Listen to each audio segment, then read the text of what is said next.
인간극장 제작진이 24년 동안 지켜온 방송 철칙. 2000년 5월 1일 첫 방송된 KBS 인간극장은 그 이후 24년째 꾸준히 자리를 지키고 있는 KBS의 대표 휴먼 다큐멘터리다.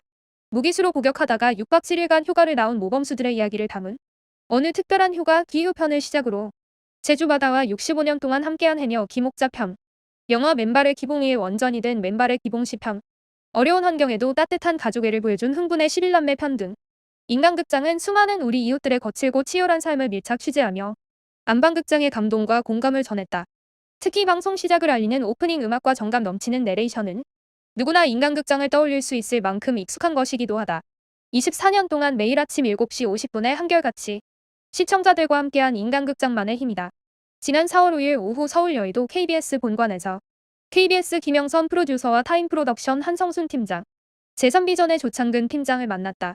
인간극장은 격주로 타임프로덕션과 제3비전이 외주 제작을 맡고 있고 김영선 프로듀서가 이를 조율하는 전체 프로듀싱을 담당하고 있다.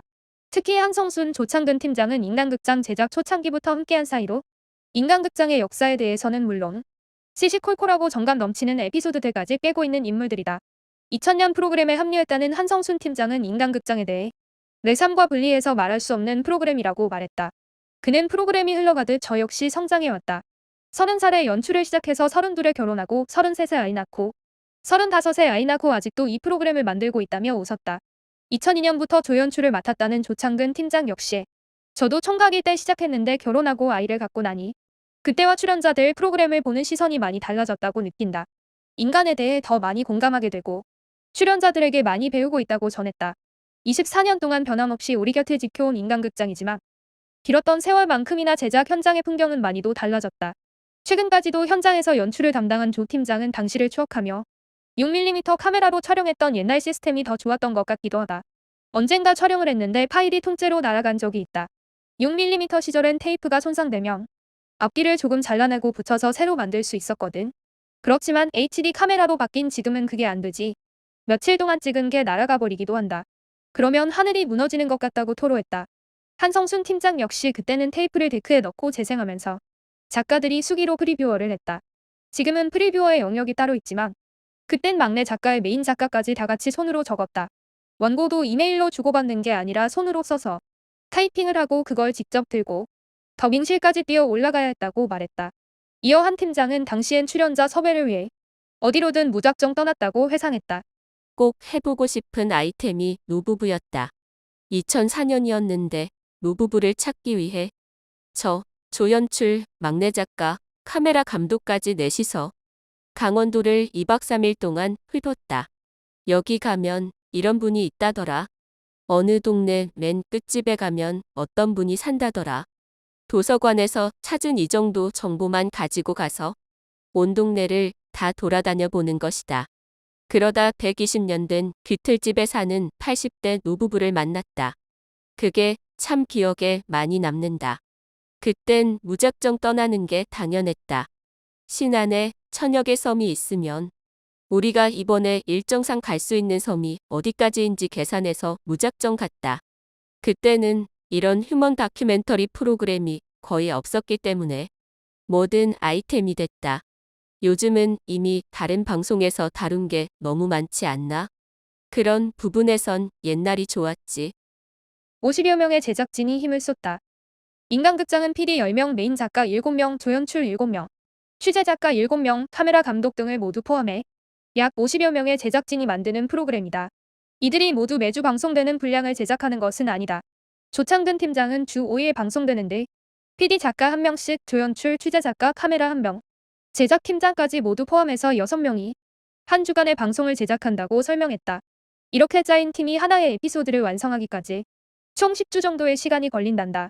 한성순 팀장은 출연자를 물색하고 섭외를 결정하기까지 3주, 촬영 3주, 후반 작업 2.5주, 그리고 마지막 1.5주는 출연자 AS 기간이라고 부른다. 출연자와 제작진이 그동안 밀착해 있었으니 방송 끝나고 회포를 푸는 시간이 필요하다. 그러면 10주가 된다. 그리고 또다시 다음 편을 시작한다고 덧붙였다. 제작진은 21일 정도 출연자와 함께 먹고 자고 동고동락하며 촬영하는데 하루 이틀 차에 찍은 영상은 거의 방송에 쓰지 않는다고. 조 팀장은 첫날에는 촬영조차 하지 않을 때도 많다. 계속 촬영만 하는 게 아니라 출연자와 대화를 많이 나누는 편이다. 첫째 주는 아직 서로 낯설어서 서먹서먹하다. 2주 차쯤 점점 가까워지는데 이때 출연자와 제작진 간 힘 겨루기가 생기기도 한다. 그러다 3주 차에는 엄청 가까운 사이가 된다. 그때쯤이면 한 배를 탄 것이나 다름없다고 기낌했다. 촬영 기간 동안에도 오늘 무엇을 찍을지 거의 정해놓지 않고 그저 출연자의 일상을 함께하면서 지낼 때가 더 많단다. 아침에 커피 한 잔 마시면서 오늘 뭐 할 거예요? 슥 물어본다. 오늘 애 데리고 어디 가봐야 하는데 그런 것도 따라갈 거예요? 라고 하시면 일단 가보죠 뭐. 같이 가요 하고 슬렁슬렁 따라가는 것이다. 그렇게 찍다 보면 뭐가 나오고 식사도 같이 하고 잠도 같이 자니까 카메라 내려놓고 같이 밥 먹다가도 아까 촬영할 때랑 다른 새로운 얘기가 나오면 숟가락 놓고 또 카메라를 든다. 그게 인간극장의 문법이 됐다. 매일 붙어 있었다 보니 촬영이 끝나고 나면 허전함을 느끼는 출연자들도 적지 않다. 조창근 팀장은 어느 출연자로부터 갑자기 걸려왔던 전화가 기억에 남는다고 고백했다. 촬영이 모두 끝나고 방송은 나가기 전이었다.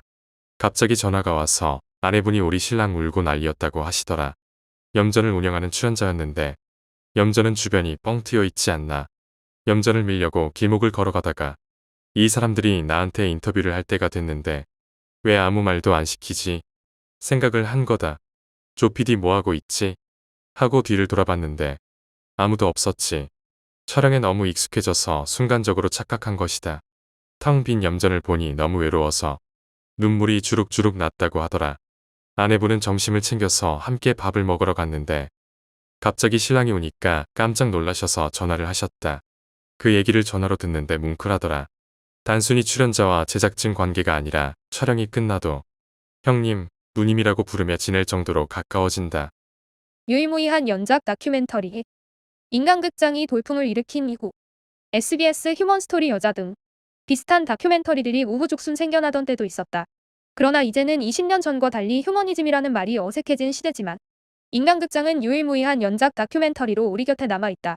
시청률 역시 7%를 웃도는 수준으로 OTT, 유튜브가 대세인 시대라는 점을 감안하면 훌륭한 성적이다.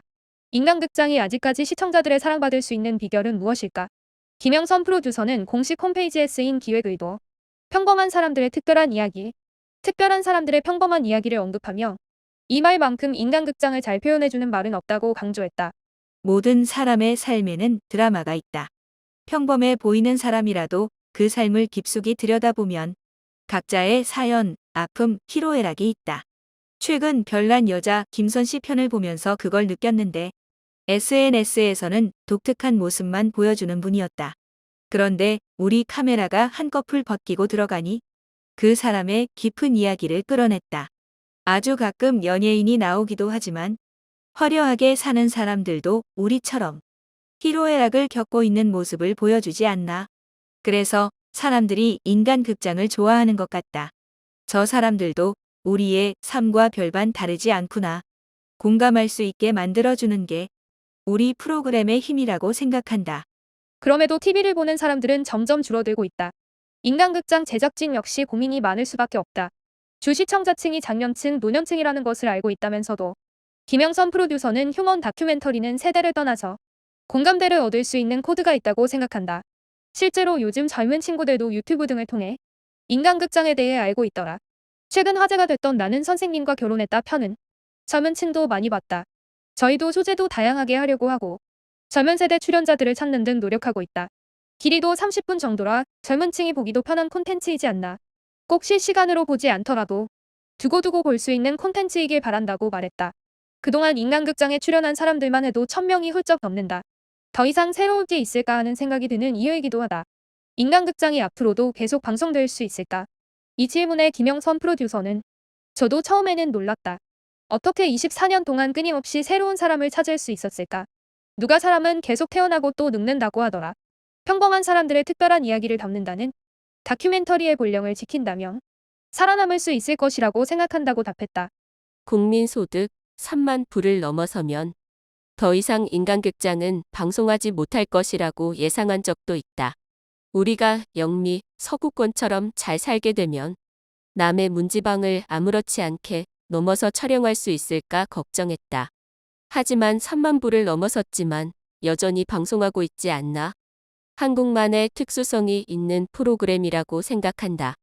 저는 인간극장에 출연해 주시는 모든 분들을 진심으로 존경한다. 저는 제 삶을 누가 와서 보겠다고 하면 감추고 싶은 부분도 많다. 하지만 그분들은 나는 떳떳하게 살았는데 왜 내가 도둑질을 했어, 뭘 했어라며 자신을 탁 펼쳐 보이는데 그 순간이 굉장히 멋있다. 그런 분들이 계속 있는 한 인간극장은 계속될 수 있지 않을까?